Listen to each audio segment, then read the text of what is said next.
अस्सलामुअलैकुम, आप देख रहे हैं टीवी 49 न्यूज यूके और मैं हूं मुनीर पीरजादा। आइए आपको ले चलते हैं आज की खबर की जानिब।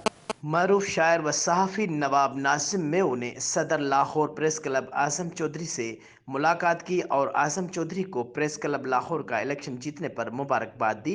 मजीद बता रहे हैं लाहौर से हमारे ब्यूरो चीफ हामिद सिद्दीक अंजुम। जी Hamid Siddique.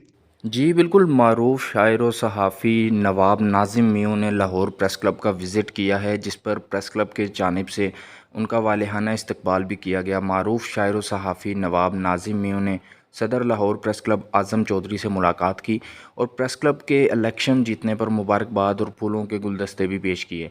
Library press club के लिए आलमी अदबी डायरेक्टरी गोश बरावाज़ के लिए अलावा अफसानवी तारीख़ी नावल मुहाफ़िज़ अरावली और शायरी के मजमूए बतौर तोहफ़ा पेश किए। इस मौका पर member governing body press club doctor Chaudhry Shujaat भी मौजूद थे। लाइब्रेरी के लिए किताबों पर सदर लाहौर प्रेस क्लब ने नवाब नाज़िम का शुक्रिया अदा किया। मारूफ शायर व सहाफ़ी नवाब नाज़िम मेव का कहना था कि सहाफ़ी मुआशरे का अहम हिस्सा हैं। लाहौर प्रेस क्लब में सहाफ़ियों के साथ वक्त गुजारने का मौका मिला, जिस पर उन्होंने खुशी का इजहार किया और इनका मज़ीद कहना था कि सहाफ़ी बरादरी के साथ हमेशा खड़े रहेंगे। जी।